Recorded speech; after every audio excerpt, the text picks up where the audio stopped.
ଜୟ ଜଗନ୍ନାଥ। ଆପଣଙ୍କୁ ଇଲିଟ୍ ଡିଜିଟାଲ ନେଟୱାର୍କକୁ ଆପଣଙ୍କୁ ସ୍ୱାଗତ ଜଣାଉଛି। ଆପଣ ଦେଖିଥିବେ କି ସୁଭଦ୍ରା ଯୋଜନାରେ ବହୁତ ସାରା କୋଶ୍ଚିନ୍ ଆଗରୁ ତ ଆପଣମାନେ ଜମା ଦେଖିପାରୁନଥିବେ କି ଆପଣଙ୍କ ସ୍ଥିତି କେମିତି ଜାଣିପାରୁନଥିଲେ। କଷ୍ଟମର କେୟାର ଛଡ଼ା ଆଉ କୌଣସି ଜାଣିପାରୁନଥିଲେ। ବର୍ତ୍ତମାନ ନୂଆ ଲିଙ୍କ ଆସିଛି, ଆପଣ ଆପଣଙ୍କ ସ୍ଥିତି ଜାଣିପାରୁଛନ୍ତି। ମନରେ ବହୁତ ସାରା କୋଶ୍ଚିନ୍ ଯେଉଁମାନେ ପାଇଛନ୍ତି ତ ବଲେ ଯେଉଁମାନେ ପାଇନାହାନ୍ତି ସେମାନଙ୍କର ମନରେ କିନ୍ତୁ ଗୋଟେ ଆସୁଛି ଯେ ମୋ ପେମେଣ୍ଟ ଆସିବ କି ନାହିଁ, ମୁଁ କେମିତି ଜାଣିବି, ମୋର କ'ଣ ସ୍ଥିତି ରହିଛି, ମୁଁ କେମିତି ଦେଖି ତ ପାରୁଛନ୍ତି କିନ୍ତୁ ତାର ସମ୍ପୂର୍ଣ୍ଣ ଅପଡ଼େଟ୍ ଆପଣଙ୍କୁ ମୁଁ ଦେବି।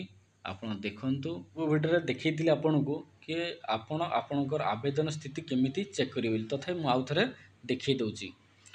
ଆପଣଙ୍କର ଏଇଭଳି ଇଣ୍ଟରଫେସ୍ ଖୋଲିଯିବ ସୁଭଦ୍ରାର। ତାପରେ କ'ଣ ଆବେଦନ ସ୍ଥିତିରେ ଆପଣ କ୍ଲିକ୍ କରିବେ। କ୍ଲିକ୍ କଲା ପରେ ଆପଣଙ୍କୁ ଏଇଭଳିଆ ଇଣ୍ଟରଫେସ୍ ଆସିବ।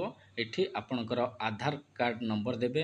ଏଠି ମୁଁ କ୍ଲିକ୍ କରିବେ, ମୁଁ OTP ମାଧ୍ୟମରେ ଆଧାରିତ ପେମେଣ୍ଟ କରେ। ଏଠି OTP ମାନେ କ୍ଲିକ୍ କରିବେ। କ୍ଲିକ୍ କଲା ପରେ ଏଠି ଲଗ୍ଇନ୍ ବଟନରେ କ୍ଲିକ୍ କରିବେ। ଲଗ୍ଇନ୍ କଲା ପରେ ଆପଣଙ୍କୁ ଗୋଟେ OTP ଆସିବ। OTP ପରେ ଆପଣ କ୍ଲିକ୍ କଲା ପରେ ଆପଣଙ୍କୁ ଭେରିଫାଏ ହେଇଯିବ। ଆପଣଙ୍କୁ ତାପରେ ଏଇଭଳିଆ ଇଣ୍ଟରଫେସ୍ ଆସିଯିବ। ଏଭଳି ଆସିଲା ପରେ ଏଠି ଦେଖିବେ ଆପଣଙ୍କ ସ୍ଥିତି କ'ଣ ଅଛି।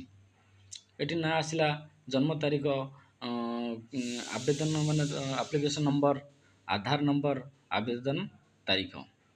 ଯେହେତୁ ଆବେଦନ ତାରିଖ ଆମେ ଯେଉଁ ଟାଇମ୍ରେ କରିଥିଲୁ ସେ ଟାଇମ୍ରେ କ'ଣ ହେଇଥିଲା କି ଫିଙ୍ଗର ପ୍ରିଣ୍ଟ କିମ୍ବା OTP ମାଧ୍ୟମରେ ହେଇନଥିଲା, ଓନ୍ଲି ସିର୍ଫ ସ୍କାନିଂ ମାଧ୍ୟମରେ ହେଇଥିଲା।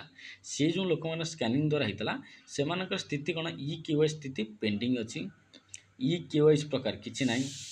ସ୍ୱୀକୃତି ସ୍ଥିତି ଅଣ୍ଡର ପ୍ରୋସେସ୍ ଅଛି, ପେମେଣ୍ଟଟା ହେଇନାହିଁ ଏଇଭଳିଆ ଦେଖାଉଛି। ଏମାନଙ୍କର ପଇସା ଆସିବ କି ନାହିଁ, ଏମାନେ ବହୁତ ଚିନ୍ତିତ ଅଛନ୍ତି। ଆମ ପେମେଣ୍ଟ ଆସିବ କି ନାହିଁ। ମୋର ସଜେସନ୍ ଅଛି କି ଏମାନେ ଯେଉଁଠି ଆବେଦନ କରିଥିଲେ ଆପଣଙ୍କର ସୁଭଦ୍ରା ଫର୍ମ, ସେଠି ଜନସେବା କେନ୍ଦ୍ର ଯାଆନ୍ତୁ। ସେ ଜାଗାକୁ ଯାଇକିରି ଆପଣଙ୍କର ଫର୍ମ ଦେଇକିରି ଆପଣଙ୍କର ଫର୍ମର ଆପ୍ଲିକେସନ୍ ନମ୍ବର ଦେଇକିରି ଆପଣ ଯେଉଁ ପେଣ୍ଡିଂ ଦେଖାଉଛି EKYC ପେଣ୍ଡିଂ, ସେଠି ଫିଙ୍ଗର ପ୍ରିଣ୍ଟ ଦେଇକିରି KYC କରିଦିଅନ୍ତୁ। କିନ୍ତୁ ଏପର୍ଯ୍ୟନ୍ତ କୌଣସି ଗଭର୍ଣ୍ଣମେଣ୍ଟର ଅପଡ଼େଟ୍ ନ୍ୟୁଜ୍ ଆସିନାହିଁ, କିନ୍ତୁ ମୋର ହିସାବରେ ଏଇଟା କଲେ ସବୁଠୁ ବେଟର୍ ହେବ ବୋଲି।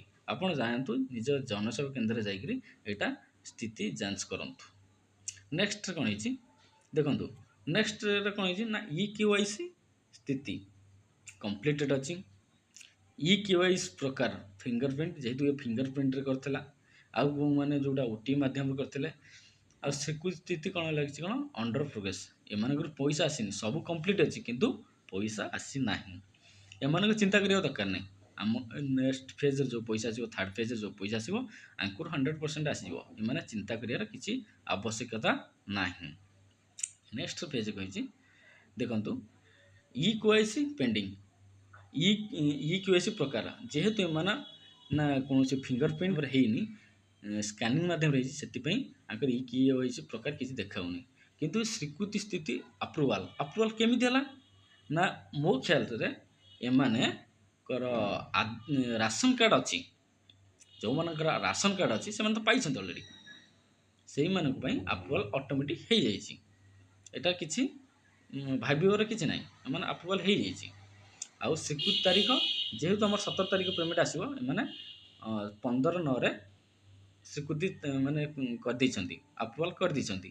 ଏମାନଙ୍କ ପେମେଣ୍ଟ ସ୍ଥିତି ହେଇଯାଇଛି, କିନ୍ତୁ ଏମାନେ ଜାଣିନାହାନ୍ତି। ଯେଉଁମାନଙ୍କର ଏଇଭଳିଆ ଆପଣଙ୍କର ଆପ୍ରୁଭାଲ ଦେଖାଉଛି, ଆପଣ ଜାଣିପାରୁନାହାନ୍ତି, ଆପଣ ଯାଇକିରି ନିଜର ଯେଉଁ ବ୍ୟାଙ୍କଟା ଆପଣ ଦେଇଥିଲେ ଆପ୍ଲିକେସନରେ, ସେଇଟା ଦେଖିକିରି ଆମର କ'ଣ DBT ଆକାଉଣ୍ଟ ଚେକ୍ କରନ୍ତୁ। ଯେହେତୁ DBT ଆକାଉଣ୍ଟ ଆପଣ କେଉଁ ବ୍ୟାଙ୍କ ଅଛି ସେଥିରେ ଯାଇକି ଚେକ୍ କରନ୍ତୁ ଆପଣଙ୍କର ପେମେଣ୍ଟ ଆସିଛି। ଏଇଟା 100% ଆସିଛି। ଆପଣ ଯାଇକିରି ନିଜ ବ୍ୟାଙ୍କରେ DBT ଚେକ୍ କରିକି କେଉଁ ବ୍ୟାଙ୍କରେ ଆସିଛି ସେଇଟା ଯାଇ ଚେକ୍ କରନ୍ତୁ। ଏଇଟା ଥିଲା। ଆଉ ଆପଣ ଦେଖନ୍ତୁ ନେକ୍ସଟରେ କ'ଣ ହେଇଛି ନା, ଦେଖନ୍ତୁ ବହୁତ ରିଜେକ୍ଟ ଲିଷ୍ଟ ଆସିଯାଇଛି। ଆପଣ ଦେଖୁଥିବେ କେଉଁମାନଙ୍କ ରିଜେକ୍ଟ ଲିଷ୍ଟ ଆସିଛି, ଆପଣ ଦେଖୁଥିବେ ସେ ରିଜେକ୍ଟ ଲିଷ୍ଟରେ ବହୁତ ସାରା ଅପସନ୍ ଅଛି। ଆପଣଙ୍କ ସାଇଟ୍ରେ ଦେଖିଥିବେ ଆପ୍ଲିକେସନ୍ ନେମ୍, ଭିଲେଜ୍, ଗ୍ରାମ ପଞ୍ଚାୟତ, ଆଉ ଆପଣଙ୍କ ରିଜେକ୍ଟରେ 1 ନମ୍ବର, 3 ନମ୍ବର, 4 ନମ୍ବର ଏମିତି ସବୁ ଦେଖେଇଛି। ଆମର ଏଠି ଦେଖନ୍ତୁ ଏକ ନମ୍ବର କ'ଣ ହେଲା ଗଭର୍ଣ୍ଣମେଣ୍ଟ ଏମ୍ପ୍ଲୟ ଇନ୍ ଫ୍ୟାମିଲି। ଆପଣ ଫ୍ୟାମିଲି ମେମ୍ବର କିଏ ଗୋଟେ ଗଭର୍ଣ୍ଣମେଣ୍ଟ ଏମ୍ପ୍ଲୟ କରି ଚାକିରି କରିଛନ୍ତି କିମ୍ବା ଗଭର୍ଣ୍ଣମେଣ୍ଟ ପେନସନ୍ ଭାଇକି ଅଛନ୍ତି। ତୃତୀୟ ଫୋର୍ ହ୍ୱିଲର ଗାଡ଼ି ବି ଅଛି। ଆଉ ଫ୍ୟାମିଲି ମେମ୍ବର କାହାର ବି ଫୋର୍ ହ୍ୱିଲର ଗାଡ଼ି ଅଛି। ଏଇସବୁ ଆପଣଙ୍କର ରିଜେକ୍ଟ ପାଇଁ ଏଇସବୁ ପ୍ରୋବ୍ଲେମ୍ ଆସିଛି। କି ମୋ ମୋବାଇଲ ମାଧ୍ୟମରେ ଆପଣଙ୍କର ସ୍ଥିତି କେମିତି ଆପଣଙ୍କୁ ଜଣାଉଥିଲି। ଆପଣ ଆପଣଙ୍କ ସ୍ଥିତିରେ ଜାଣିପାରିଲେ। ଆପଣ ଯେପର୍ଯ୍ୟନ୍ତ ଆପଣଙ୍କର ସୁଭଦ୍ର ପଇସା ପାଇନାହାନ୍ତି, ମୁଁ ଆପଣଙ୍କୁ ପାଇବା ପର୍ଯ୍ୟନ୍ତ ମୁଁ ଆପଣଙ୍କୁ ଟେକ୍ନିକ୍ ଖବର ଆପଣଙ୍କୁ ମୋ ଚ୍ୟାନେଲ୍ ଇଲୁ ଡିଜିଟାଲ ନେଟୱାର୍କ ଚ୍ୟାନେଲ୍ ମାଧ୍ୟମରେ ଆପଣଙ୍କୁ ସମ୍ପୂର୍ଣ୍ଣ ଅପଡ଼େଟ୍ ଆପଣଙ୍କୁ ଜଣାଇବି।